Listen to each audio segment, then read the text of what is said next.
Welcome to ATD-TV and our third episode for 2018. In this show, we'll find out what talent development professionals need to be focused on as we head into the fourth quarter. We'll hear part 2 of our In This Corner episode about virtual training.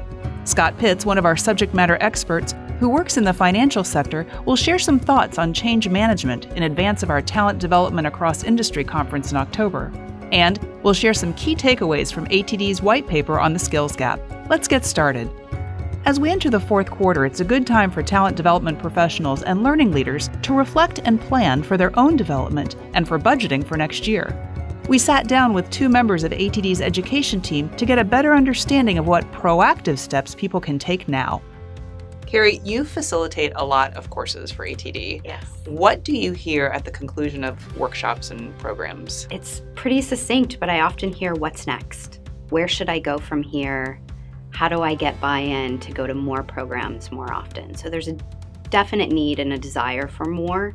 It's how do I get there and where should I go? So what advice do you give folks that are looking for those next steps? Yeah, the what's next, there's a little bit of option fatigue out there. There's so many paths you can take and options for continued learning that the goal here is really to make it a priority. Start thinking now about how you want to have the conversations with your frontline managers and your stakeholders about why this makes sense and why your training opportunity and your training development can actually benefit the bottom line of the business. And what tweaks has the education team made?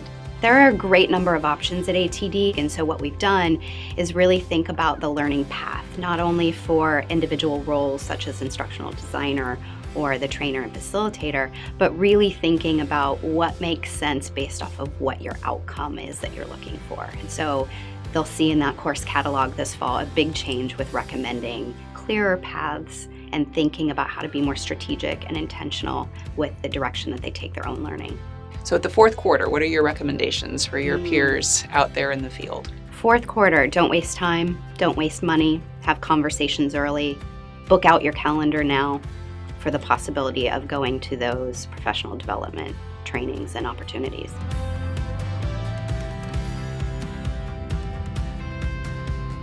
We have to walk the walk when it comes to modeling professional development for our teams. It speaks volumes to our clients when we model the value of learning.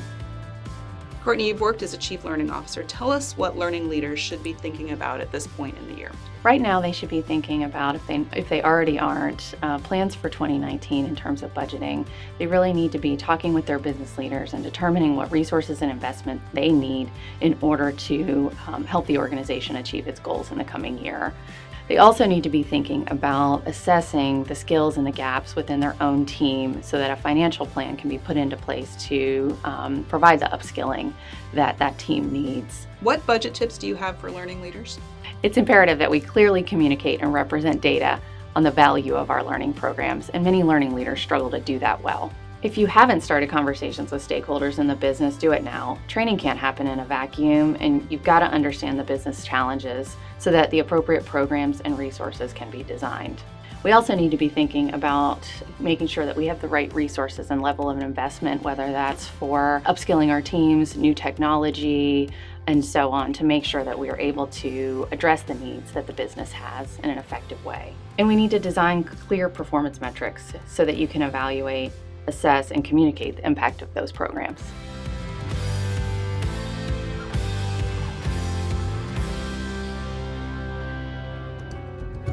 In our last episode, we heard from 2 experts about how to prepare a virtual training environment that delivers results. Here's part 2 of that interview for our In This Corner feature. It's interesting about, I think sometimes we're a little spoiled when we train in your traditional classroom because you can look across the class and see people nodding, you can see people smiling, agreeing with you. You do not have that when you're in a virtual setting.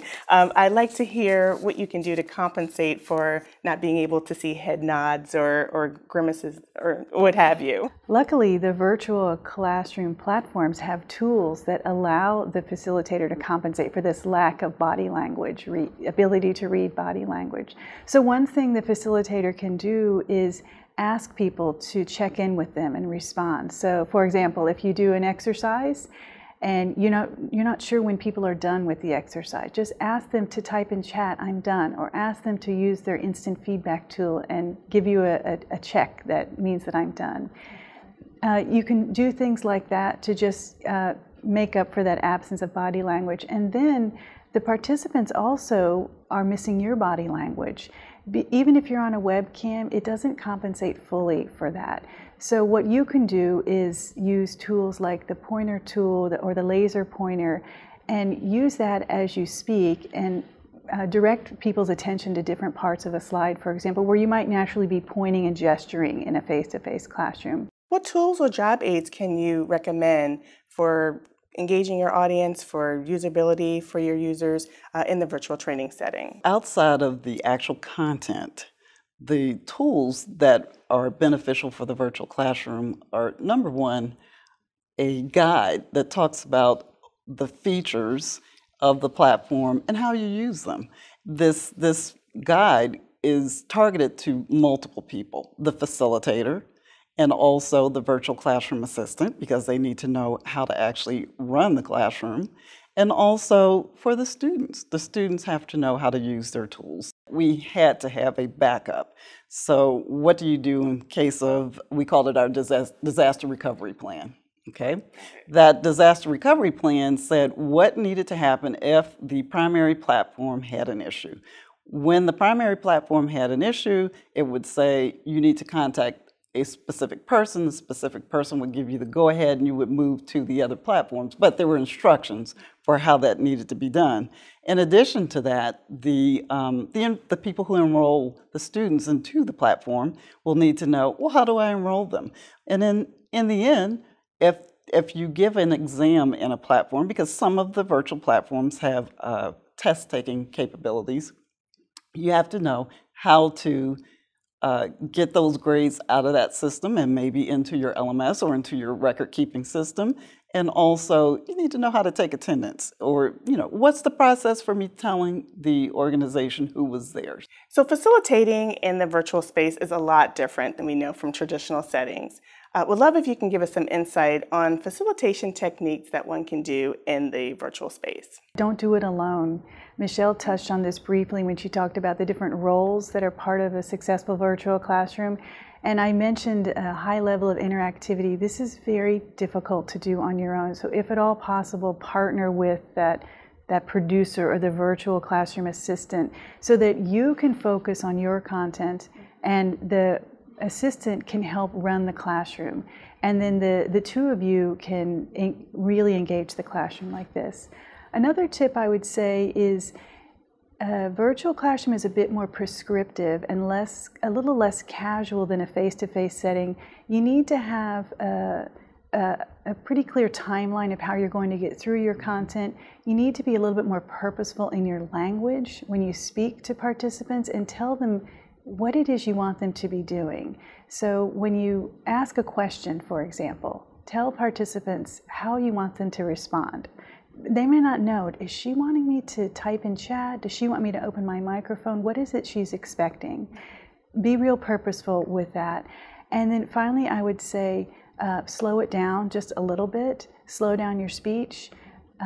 Make sure, especially if you have people who are joining you whose English may not be their first language, and then also slow down your pace just a tiny bit, because when you ask people to respond to you in a virtual classroom, it may take just a few more seconds than feels comfortable for you.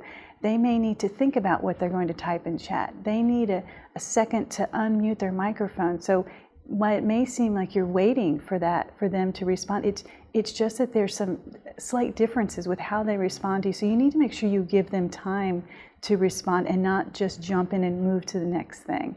And you'll be pleasantly surprised if you pause and wait and get them to engage with you. Well, ladies, I really want to thank you again for joining us on this great topic of virtual training. You're great for lending us your expertise with us today. In October, ATD will host its first Talent Development Across Industries conference, a gathering of professionals who work in the healthcare, financial services, and manufacturing industries. The regulatory and compliance demands on these professionals are significant, and the conference is designed to share best practices and offer opportunities to learn what's working in other industries. Scott Pitts, one of the subject matter experts who will be at the conference, shared some thoughts on a subject that affects many talent development professionals: change management. Change is coming. I can think of 3 possible responses to that thought. 1, you say, of course it is. 2, it could be, of course it is, and we'll cross that bridge when it comes. 3rd, you might be saying, we know it's coming, but we're happy with the status quo. It's been said that people don't like change, but you'll like irrelevance less. Change at its core is problem solving. Problem solving only goes so far though. It only restores the status quo. It doesn't give you a competitive edge. An innovative, systematic approach to change management not only restores the status quo, but it also gives you an edge on the competition.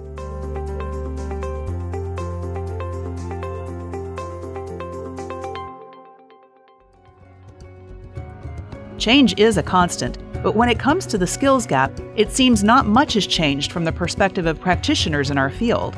ATD is releasing an update to its skills gap white paper, and the 2018 data show that not much has changed since the last update in 2015. Here are the key findings.